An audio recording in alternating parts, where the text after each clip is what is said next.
Hey everyone, I want to thank you all for coming to the amazing Las Vegas Comic Con. I'm really stoked that you guys are spending the full weekend with us.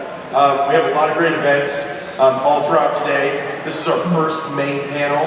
So, of course, with our first main panel, I had to kick it off in a really big style. So, we brought out fan favorite Rob Liefeld.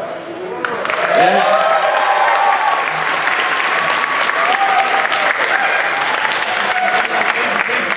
Well, what I think is also cool is Rob is also bringing out some of his oldest and dearest friends in the comics industry. You will be also seeing Jim Valentino. He is the Image Comics founder along with Rob. They shared a studio together. They could give you the full rundown of that. But Jim is also known as the very first Guardians of the Galaxy comic book series. He was the writer-artist of that, and they have Jim and Rob have a long history together. Also, we are bringing out Marat Mychaels. Now, Marat Mychaels, you may know him from the Deadpool Corps, as well as being an Extreme Studios alum. Yeah, definitely. Right on. Woo! So, and once again, another long relationship. This is going to be a really cool pop culture panel. So it's not just something for the hardcore comic fans, but we got a lot of that here too. But I'm going to pass the mic to Rob, and I want to thank you for being here. Hey, thank you everybody for coming. Thank you so much. And this is my second year in Vegas. 45 years of my life, I never even come to Vegas, and in 12 months I've been here twice because Jimmy has thrown such a great show. Last year was one of the best experiences I ever had. And to all of you here in Vegas, thank you so much. I normally don't do shows back to back. I try and stay away from territories that I do, so people don't get sick of me. Thank you all for coming back and being here today. Last year, I reenacted like the whole Deadpool movie footage that I'd seen. I don't know how to top that. I guess people videoed it and it was online. But this year, I'm going to talk about. We're going to have a killer panel about comic books. My kids every day. At my house, they know when I pass by, they always go, it's something we've done, they go, hey Dad, what do you love? And I go, comics! Because they know that the only thing I might love more than them is my comic books. Ask them when they try and crack open one of my old comic books or go in my box, what are you doing? So anyway, the greatest thing about comic books in my career is the friendships I've made and the relationships I've made. And I was talking to Jimmy, and I said, you know, it'd be great. It's never been done before.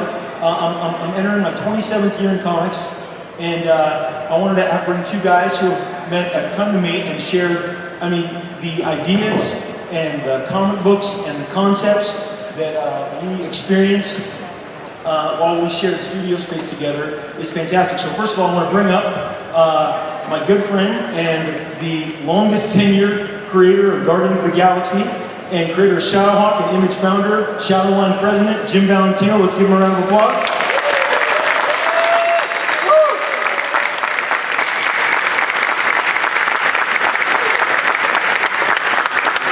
And after I spent time, while I was spending studio space, Jim and I shared a studio for 2 years. What that means is we were together a lot. Every day, back to back, drawing boards, and I'll tell you later all the things and the ways Jim shaped and influenced me in the best possible way.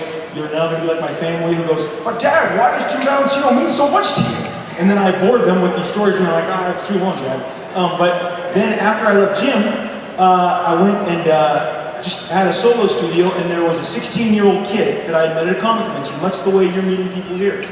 And I saw a lot of promise in this kid, and I asked him if he would like to be my assistant a couple days a week.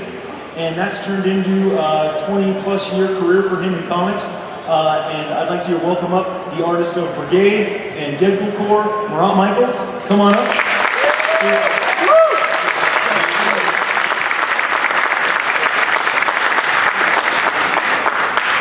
Thank you, Marat.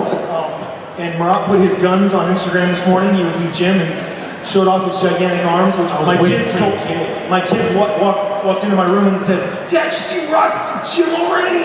So he's also into his fitness. But we're here to talk comics, and Marat is trying to become a comic book character himself, very muscular. Who's that guy in Guardians of the Galaxy, the green guy? Jesus. Drax, we pay you green, bro? Come on. So, but anyway, thank you all again for attending.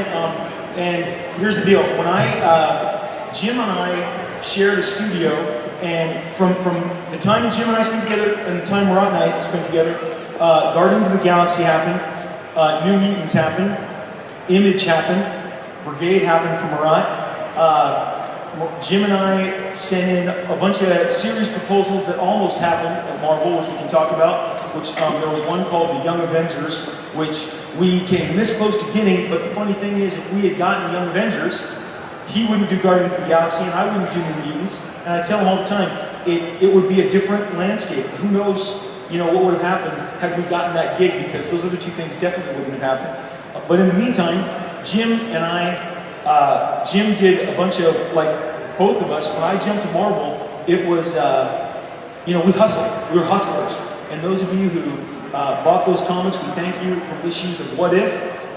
Jim, What If was one of my favorite stories. For you guys who don't know what If is, it was an awesome comic Marvel published, which always said, what if Conan came to present time? And that issue is spectacular.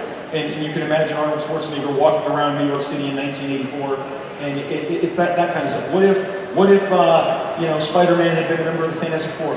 We did What If Wolverine was an agent of S.H.I.E.L.D., and to this day it is one of my favorite jobs I've ever done or collaborated with, and you should go buy it on the convention floor if you can find it, and we'll both sign it for you later today. You're welcome, retailers. But Jim and I both did tons of filming work. But I was literally, Guardians of the Galaxy coming out this summer. The one thing that I wanted to point out that I think is lost in history right now is Guardians of the Galaxy was not a comic series for about 15 years. It did not exist.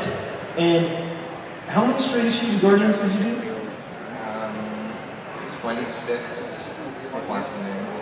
Yeah, I mean and nowadays how many guys do 26 straight issues of anything? And he only left because we threw this party called Image. He and I and 5 other guys, and it was a killer party, we had to come. So we all left our Marvel gigs. But like I said, during that time also We Marat... didn't leave willingly. You and I did not leave willingly. We wanted to finish our gigs. We were insane enough to think, I can do X-Force and Youngblood at the same time, and Marvel said, no you can't. Yeah. And no you can't do Guardians and Shadowhawk. Yeah. But so anyway, then like I said, were you 16? At that time I was 18. Sorry, 18. I think I met Marat when he was 16, but you mentioned 12. Okay, I met Marat when he was 12. You were definitely losing my memory. And anyway, when Marat, let me tell you what a comics assistant does. You pay him mainly to listen to you talk all day long, and occasionally he goes to the Xerox place. I mean, he was like my Robin, and I was Batman, and we had our Batcave. But Taco Bell runs. And FedEx, we did FedEx runs that rival every cop pursuit you've ever seen. It was like, we have 10 minutes to get 20 minutes away.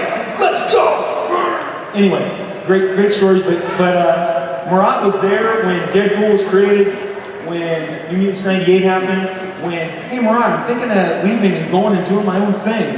And I think it's going to be called Image. And in between, before that, it was, hey, Todd, Jim Lee, myself, and I think Valentino were going to go to DC Comics.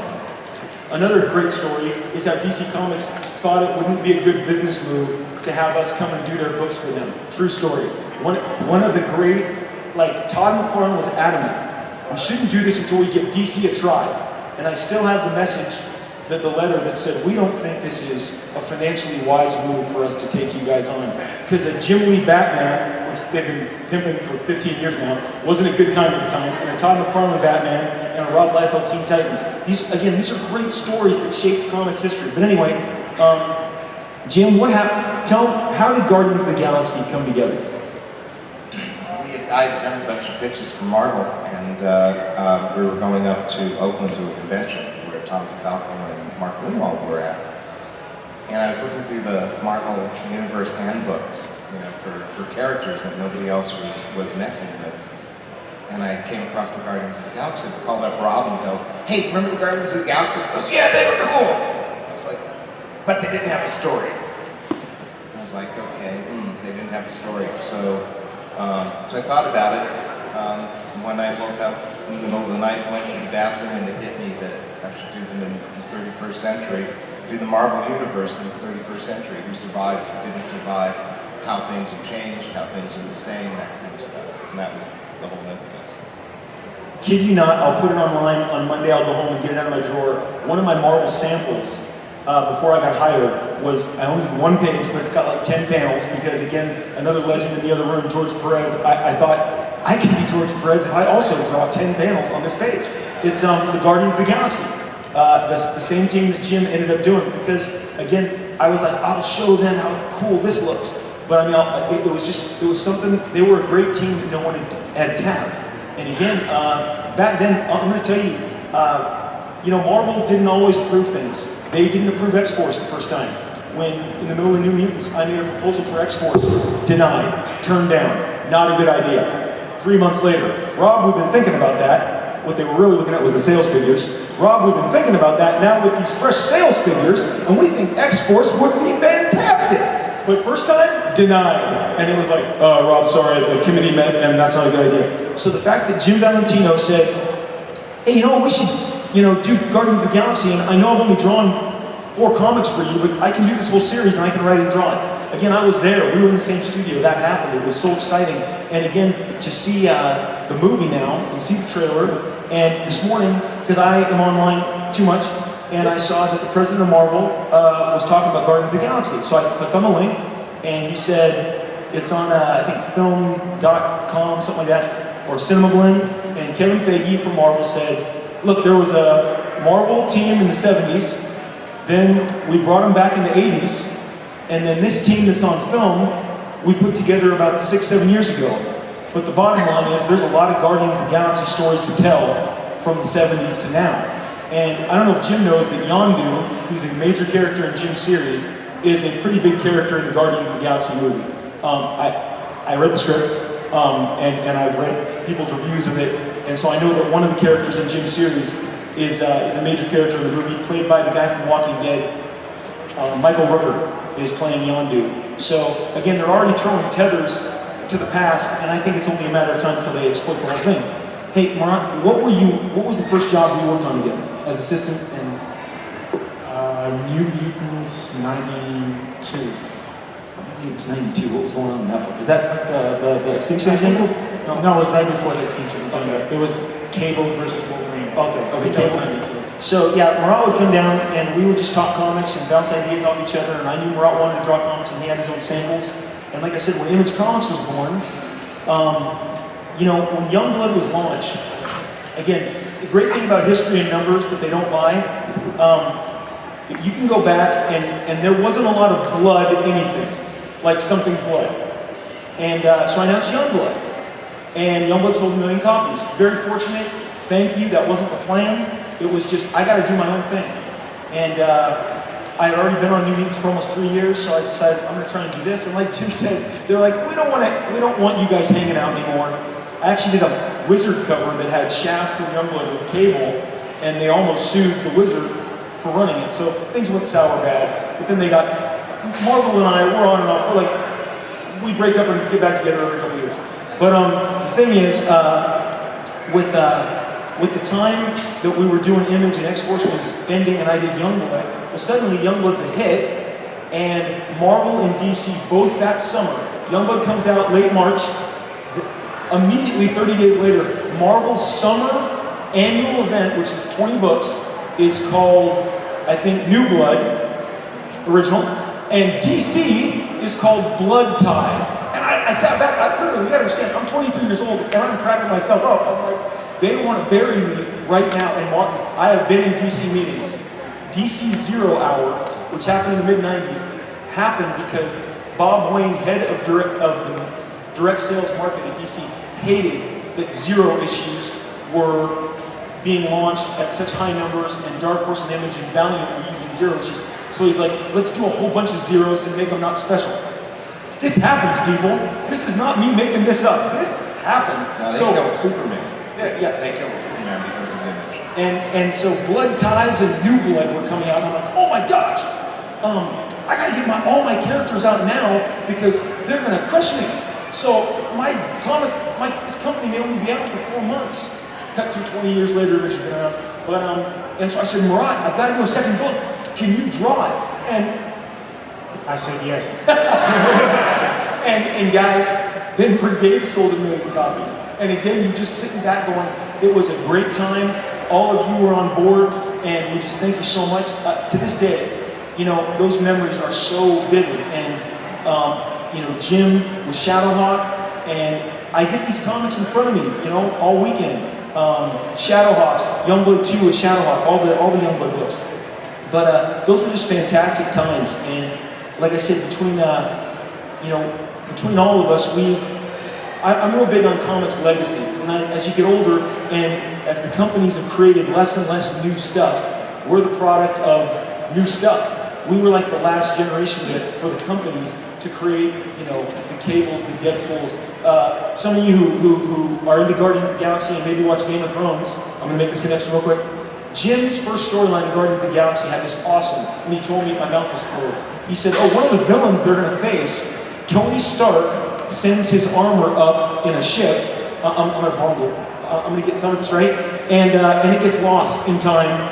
And this planet of like Cro-Magnon men find Tony Stark's technology aboard this rocket ship in the future. And cut to, they use it, they get smarter, and then they're this race that is destroying everything in their path called the Stark. And at the time I go, oh my gosh, the Stark is such a great idea. And now every Sunday I read about the Stark family trying to survive in Westeros, and it only underscores what a great name the Stark is. And so Jim was there, and you know, I'm gonna put money on, you know, somewhere down the line of the Guardians of the Galaxy franchise, between Robert Downey Jr. being so popular, and Iron Man being their #1 hit, and Guardians being a soon-to-be blockbuster, you know, maybe the Stark happens. I didn't know that. Okay, Jim just dropped the bomb, I didn't know that. But anyway, one thing that we do at my panels, because you know, I'll put you to sleep. You all have questions out there. You've got a rookie who saw it all, a rookie back then, who watched it all happen, who watched the age of all X-Force and Guardians and Jim Lee's X-Men and Image Comics. You've got 2 architects of Image, a founder, you know, and so we'd love to take your questions. That's what I normally do. And I can fit in a lot of questions in the next 40 minutes. If you've got them, you raise your hand, we'll call you out. Feel free to ask whatever you want. Are you dressed like Deathstroke? Deathstroke, let's go. George Perez is in the other room, and you should see him right after this.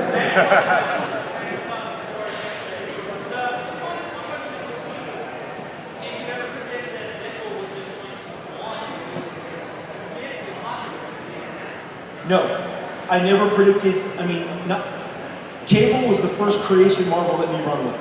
He got popular fast. As I've said before, I'll do this really quick, but people have asked me, I got asked 10 times in my line yesterday, and I've actually linked some of this to Facebook so that people can go hit on the link. But thank you, you can sit down, you're in armor, I don't want you to wear you out, you're gonna try and kill Teen Titans later. But they're walking the floor, I saw them. Come on, if they're not dead by the end of the show. The thing is, then you're not with your name. So with Deadpool, look, it was my first issue writing New Mutants. They let me write and draw it. And I was like, I've got to load this up. The reason New Mutants 98 has 3 characters on the cover is because I was gambling on one of those 3 working. Deadpool, Domino, and poor Gideon. Gideon, failure to launch. Domino and Deadpool have stuck for 20 some years now, and that's just, you know, we got it right out of the gate. You know, they may pull Deadpool's leggings up a little, but at the end of the day, he's still red and black, the costume's the same, and he's named Deadpool, he's exactly the same character, but people always go, what do you think about Deadpool being popular now? And I'm like, Deadpool's first appearance was at 800,000 copies. Then he appeared in X-Force, which had 1 million copies, and X-Force 2, which had 1 million copies. And I go, his book sounds like 50,000 copies now. He was really popular when he first launched. And the thing is, editorial called me immediately after and said, Rob, we've never gotten this much mail on this character. Can you put him in issue 100? And of course I said, you're holding issue 100. I finished it. And they're like, well, can we put a fact file of Deadpool in the back? So when you look at Deadpool at New Mutants 100 and there's a fact file, that's why it's there. Also, that's why Deadpool has a trading card in X-Force #1. It's called The Demand of the Fans. And again, you guys did that. We put stuff out there. Guardians of the Galaxy could have gotten canceled 6 issues in. Marvel doesn't have a lot of patience for books that don't sell. They kill them. And for it to go 26 issues is because of the fans. For Deadpool to have stood the test of time is because of the fans. So, no, unfortunately, we never know what's going to work, but we just hope that it works out. And again, you know, it's a thrill. We're guilty, my wife and I, the other night, we go on a date night, and I go, can we swing by the comic store? And I can get that about once every 3 months. And she's like, yeah, sure, we're just going to dinner, let's go. So, I'm in the comic store for 10 minutes, I'm at the comic rack, my wife comes up with an armful of Deadpool plushies. We can buy all these, right? I'm like, yeah, sure. And then she's like, hey, Milo, my nephew, turns 1 tomorrow. Can we give him this $25 Deadpool plushie? I'm like, and watch him like rip the head off in front of us? No! Like, so it's fun to collect all the cool stuff. And even on the way here, I saw Guardians of the Galaxy merchandise, and you can't tell I'm excited for that movie.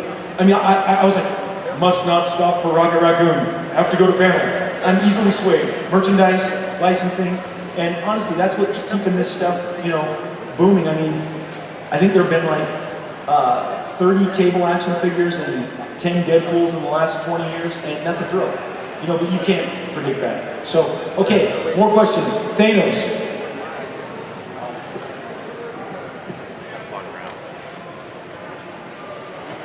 I can't hear you.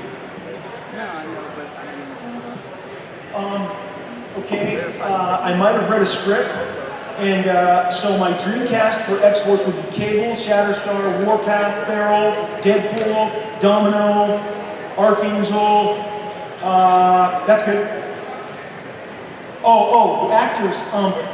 Who knows? I mean, honestly, between Marvel tying everybody up and Star Wars, is there going to be anybody left to be in these movies? I mean, back to Guardians of the Galaxy, Gamora. You know, it's on your manual.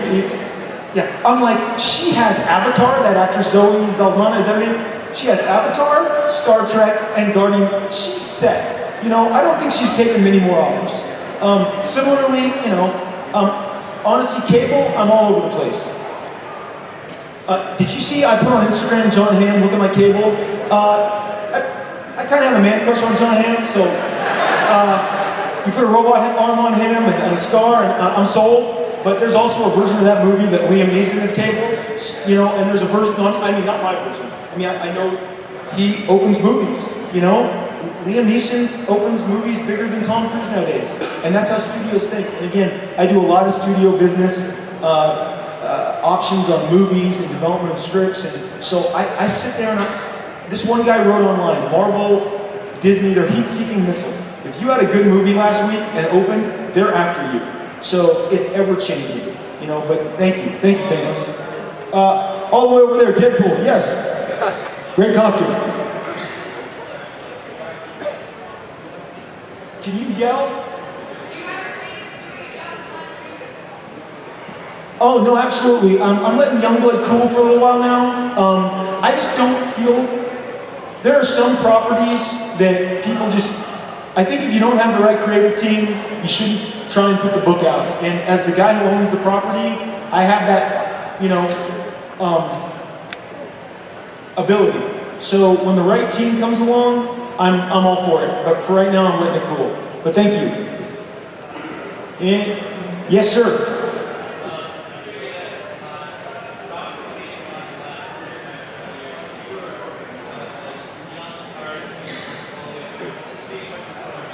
We have all this answer.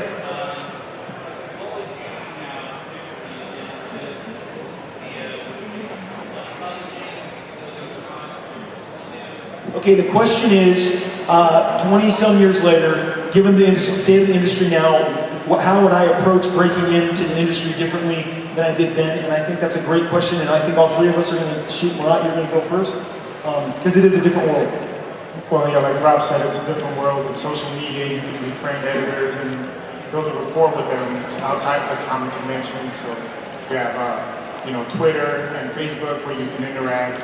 the other thing too is Rob and Jim kind of got into it a little different. I kind of got in through being an assistant and willing to take less and looking at the long-term picture. And I think that's like, if you're coming up, you have to be willing to work for basically minimum wage, pennies on the dollar, just to get the opportunity. Because unlike in 1990 or the 80s, the industry is now open to the world. You don't have to live in the United States and be able to, you know, be editor at a convention. You can live in Brazil, you can live in Italy, it doesn't matter, it's completely open. So your competition as a young up-and-coming artist is a lot harder than it was 20 years ago, because you're now competing with everybody around the world, not just the continental United States. So to me, I think you have to be willing to work harder, find opportunity, not worry about getting instant gratification, which a lot of people think like, oh, I draw the best Superman in my class. I'm in my first year of junior college and I'm a better artist than anybody in my class. It doesn't really mean anything. It's getting the right opportunity and being able to build on it and being willing to be patient and work hard. That's just my kind of 2 cents on it. I came up a bit differently than both Rob and Marat. I came up from the underground comics, and when I decided that I was going to go mainstream, everybody said,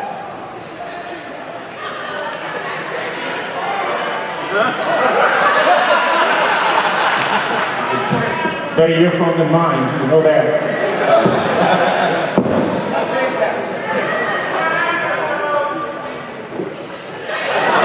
You should hack me in the next 40 minutes. Okay, go ahead. when I decided to go mainstream, everybody said, well, start at the bottom and work your way up. And I was like, no, fuck that. I'm going to start at Marvel and work my way down.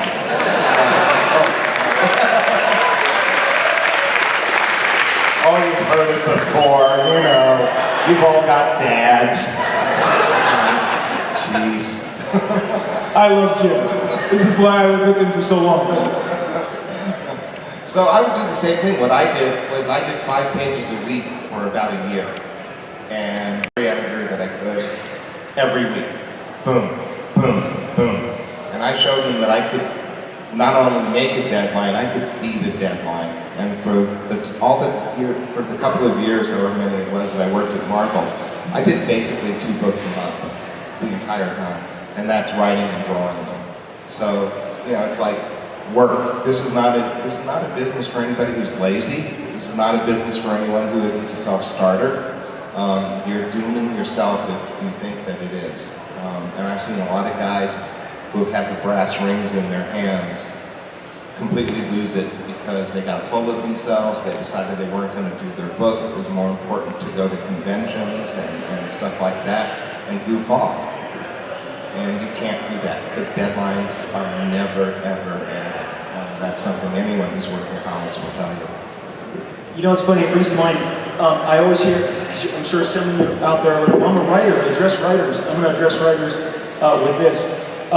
We all know, a good friend of mine, and we all know and love The Walking Dead, and I met Robert Kirkman 10 years ago this summer at a convention, and I loved Invincible. Walking Dead wasn't coming out for another few weeks, but I went up to him and I said, dude, I love this book you do about the superhero Invincible, it's fantastic.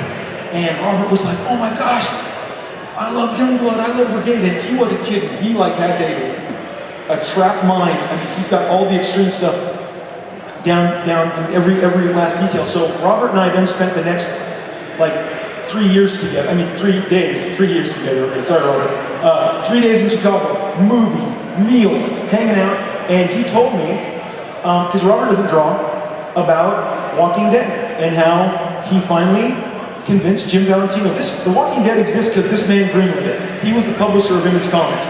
He told Robert Kirkman, I believe in you. Walking Dead sold 6,000 copies.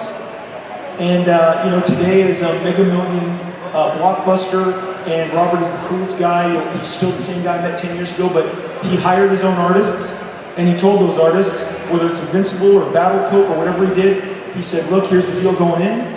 He assembled his own teams. He brought, samples of what he was going to do. And Robert Kirkman had the patience. He even said, man, 3 years after Walking Dead, it was tight. Sales had stopped going up, and I had to be patient. And Image, as a publisher, was patient with him. But I think what Jim hits on is it takes patience in this business. There is no overnight success, not a single one. You can break in early, but then you've got to scrap and hustle and do what you're gonna, if you're gonna commit, finish it. And but I mean, like Marat said, the internet is so amazing. It's open to everyone. I've gotten, submissions last night in my inbox from Brazil, from Italy. Great, talented people who make propositions, through Facebook and DeviantArt and Twitter. All those avenues are, but be open to criticism. Be open. I brought sample pages over to Jim. Jim is a fantastic storyteller, and comic books is about storytelling. When I was a young artist in the business, one thing people don't know is Jim, the first thing I did with Jim was doing breakdowns or storyboards for the Ghostbusters cartoon in the 80s. And he had a deadline. And he looked at my work and he goes, you want to help me on these last 20 pages? And he gave me the style guides for all the Ghostbusters characters, Slimer, and he had the storytelling, and he says, here's what you do. Over my sketch of Slimer and my storytelling, all the action and the pacing he had already done that. He says, I need you to match them with the style guides, which the animators use. And that was a blast for me. I was like, this is so fun. And like Marat, I got, an assistant's pay because that's all I was, worth at the time. But I knew that Jim was a fantastic storyteller. I took my pages over one day and he goes, you're going about this all wrong. You're making this way too hard. Okay, I don't need 3 shots of these people walking towards me. You have a frontal shot, now we've gone above, now we're worm's eye view. I don't need 3 shots. Do this in 1 shot. And he taught me. And one day Jim brought in a stack of Jack Kirby books and he goes, I don't want you to look at the squiggly knees. I don't want you to look at anything but the storytelling and digest this and make this, absorb as much of this into your work. That came from many years ago. I was at some convention or something in Los Angeles, and on Saturday I interviewed Jack Kirby up on a panel like this, and on Sunday I interviewed Stan Lee, and I was pretty green at the time.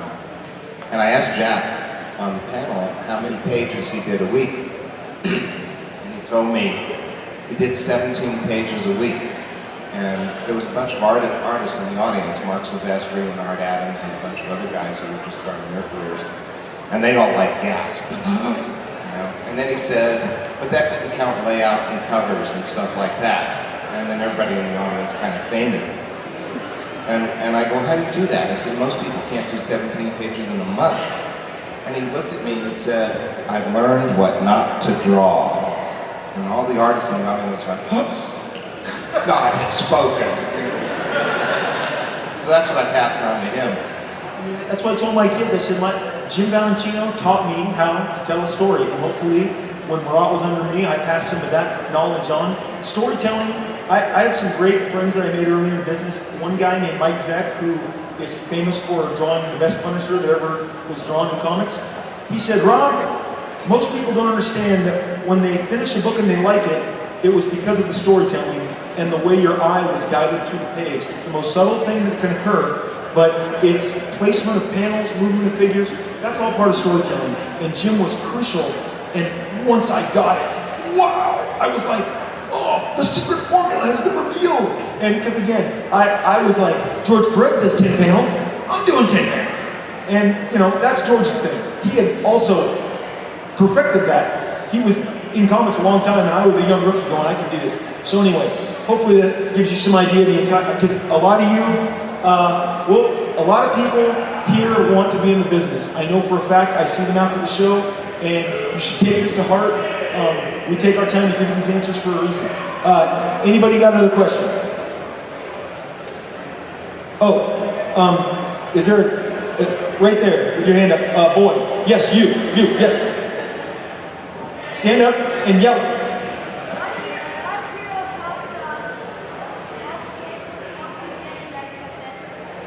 Okay, I told the kid I would tell this yesterday. This is the God's honest truth. It's probably on video a couple of places, but you'll get it from me personally now. What inspired Deadpool? 100% jealousy of Todd McFarlane. What do you mean, Rob? I did a podcast the other night, and I told the story.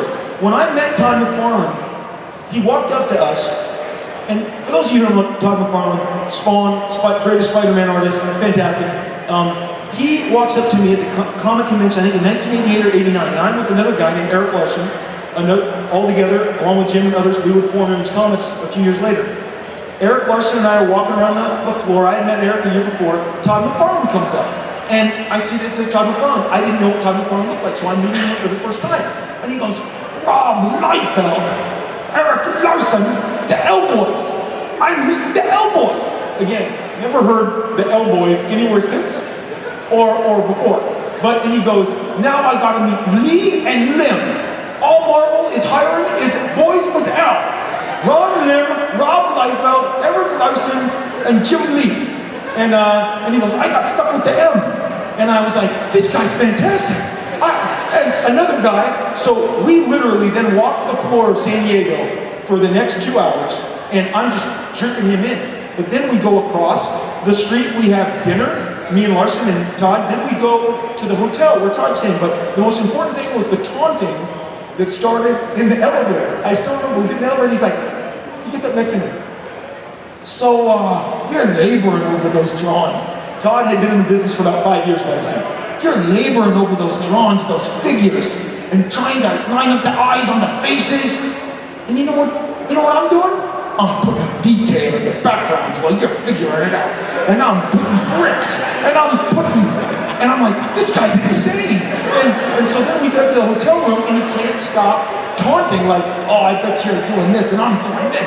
And it was like, he was the greatest, I'll just call it taunter instead of calling BS talking.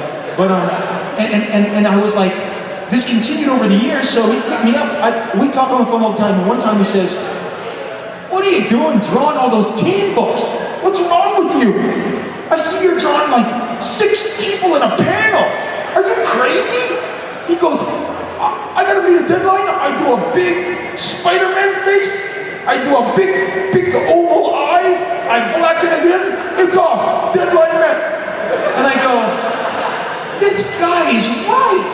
Everyone has a face.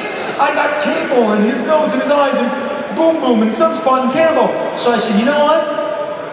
I'm gonna create my own Spider-Man. And then I can skip panels and I can have an easy deadline. So my first issue, I had Deadpool over on the side. It's time to make his debut.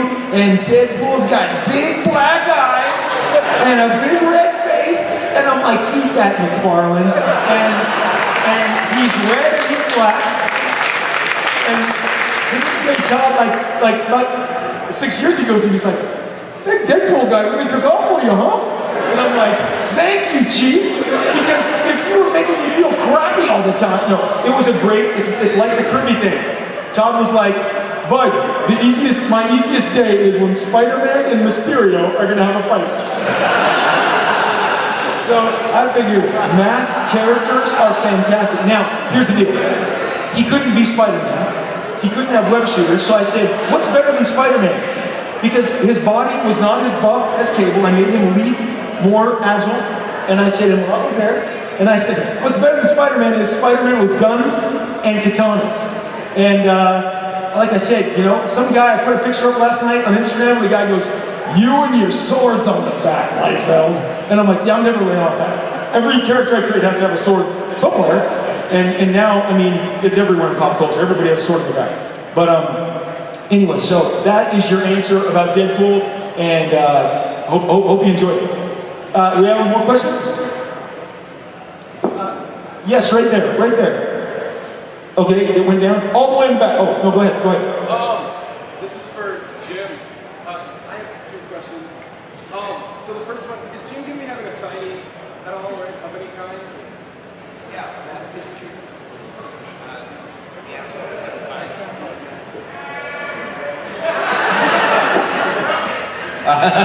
yeah, I didn't do anything to him, honest. He asked if I'm going to have a signing. Yeah, I'm at a table right there next to Rob, so yeah, just come on by. Sweet. And how do you feel that Guardians have gotten so popular ever since you started? Like, how does it make you feel? Great, fine, wonderful. You know. Honestly, you know, it's like, you know, the funny thing about comics and about any kind of creating is like, we did all this stuff years and years and years ago. So it's like, I'm always into what I'm doing now and what I'm doing tomorrow and that kind of stuff. So, you know, to me, you know, Guardians and Marvel and stuff like that, it's all great, it's wonderful. You know, I really did it. I enjoyed working on that book. But, you know, but I'm an image guy now, so. Here's what I told Jim yesterday. Guardians is a huge part of his legacy, and I'll tell you, because again, so 20 years pass, and I go to the comic store, and I see that Jim's Guardians are now being collected in these beautiful volumes by Marvel. And It's really nice. And I'm telling you, I opened those, and 20 years of memories flooded over me, because I remember when he drew that page, and he thought of that character. And, you know, and again, Jim knew that Guardians of the Galaxy, even back then, wasn't known. And the brilliant thing that Jim did, he said, I'm going to ask every artist friend that I have, and Jim had a lot of them, to ink a cover over me. And so if you hunt down that run, Todd McFarlane inked Jim Valentino on a cover, Jim Lee, Scott Williams, Mark Texiera, Rob Liefeld, George Perez. And it was great marketing, because I heard people go, every month there's a different guy inking over Jim. I mean, again, it just spoke to Jim's, you know, brilliance. And again, I got to learn from this guy and get smarter. And hopefully Marat learned something from me along the way. There was George Perez did a cover. He hadn't done any work for Marvel for about 7 years, and he did a cover. He inked a cover for me. There's another cover that Mark Texiera inked, and if you look in the corner box, there's a picture of Charlie that Rob inked. He wouldn't let it out of the studio until he inked that particular little corner box. He was like, no, I gotta ink it. You can't let this go yet. So I pointed that out to somebody, and they looked at it like, wow, yeah. And there's a poster we did that I forgot, that I just saw. There's a giant Guardians of the Galaxy poster that Jim did and that I literally forgot until like somebody showed it to me yesterday. I'm like, oh my gosh. But okay, I think, are we winding down? Do we have more questions? Okay, we have like 10 more minutes. So, yes sir, right there. What are your guys' favorite story? Oh, I'm sorry. I'm gonna go him in the back and then you, because I accidentally pointed to him earlier. Okay, go ahead in the back, go ahead. What are you guys' favorite story arcs for comics? That we did or that we've read? That you did. For me, it's early on in my career.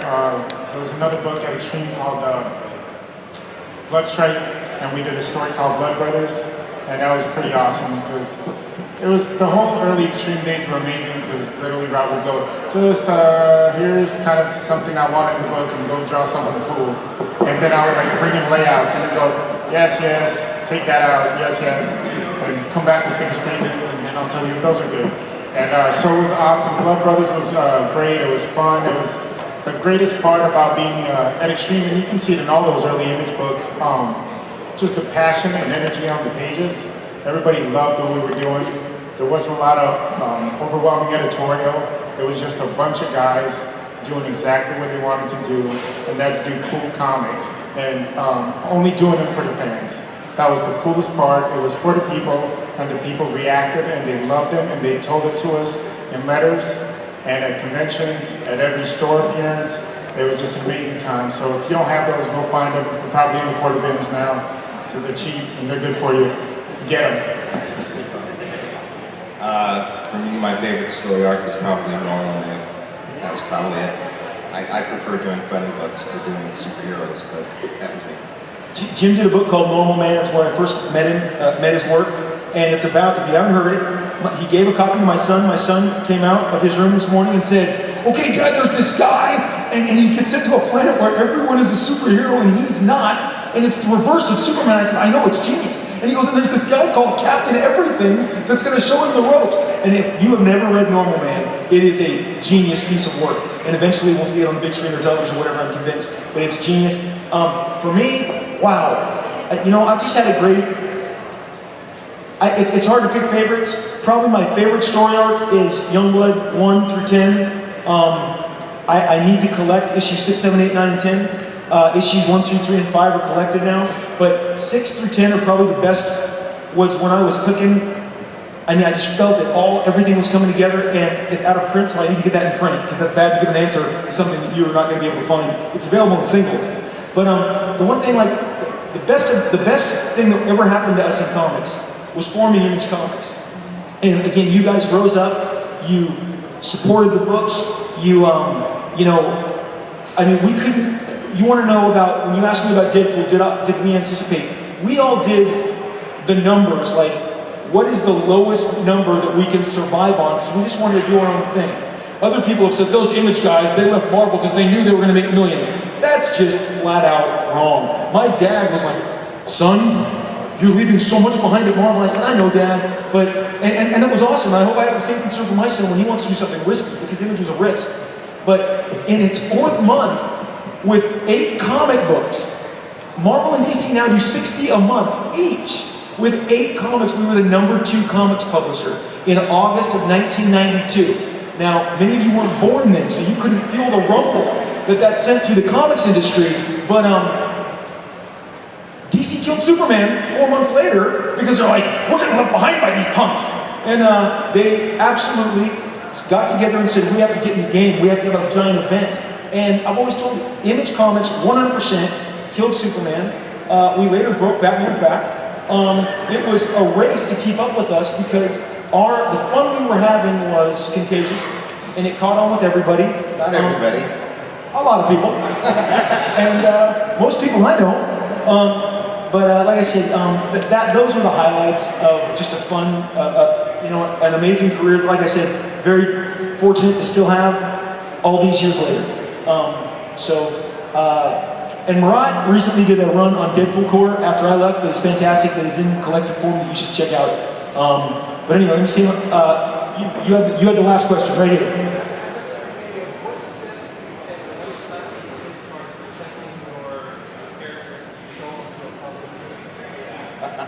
I'll let the publisher of Image Comics tell you. Okay, in the first place, your character probably isn't all that original, I hate to tell you. In the second place, if you're talking about Image, you know, and we'll talk about Image here, we don't take anyone's characters. Everyone can come and go as they please. You own your own creations. That is the way we set up Image. We set that up for ourselves, and then we allowed others to come in and do it. So I personally, except for the issue that I did, I've never made a dime off of Youngblood or Brigade or anything like that. Rob's never made a dime off of Shadowhawk, except for the issue that he did of it. Walking Dead, which is a book that, as Rob said, I brought into Image. We've never made a dime off of it. You know, we have a flat fee that we put in the back end, and that's it. So we don't penalize anyone for success.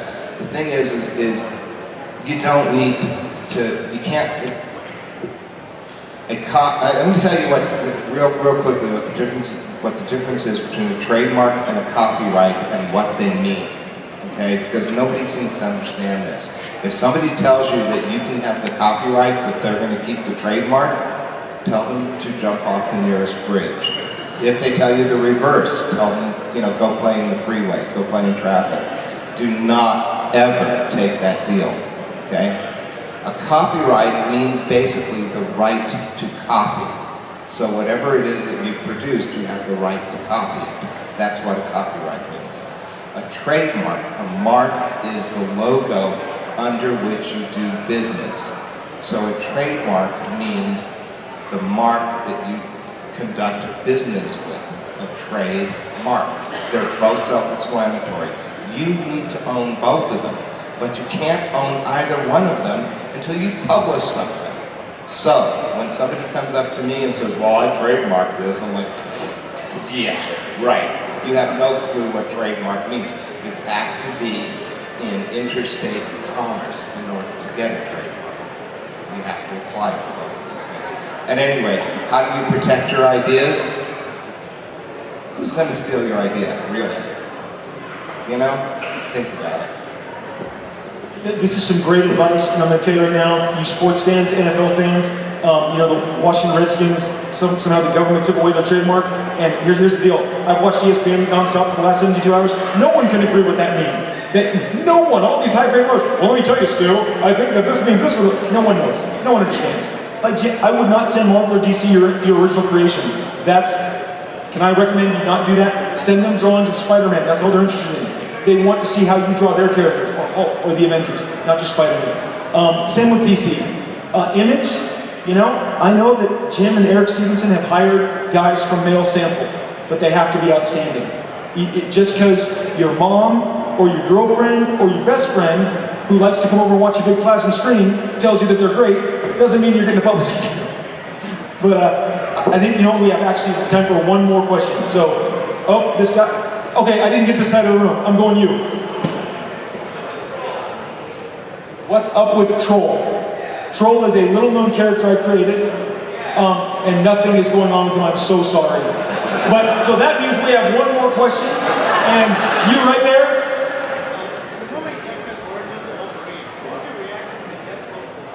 The question is, in the movie Wolverine Origins, what was my reaction to Deadpool at the time? Well, my family can tell you that it started off with great promise. We all went and saw it that afternoon, and you know, we all seen Ryan Reynolds in his red shirt and his katanas, and when he split that bullet and it went both places and took those guys out, and he was saying funny lines, I'm like, this is awesome! Then, swords came out of his arms, and they showed his mouth shut.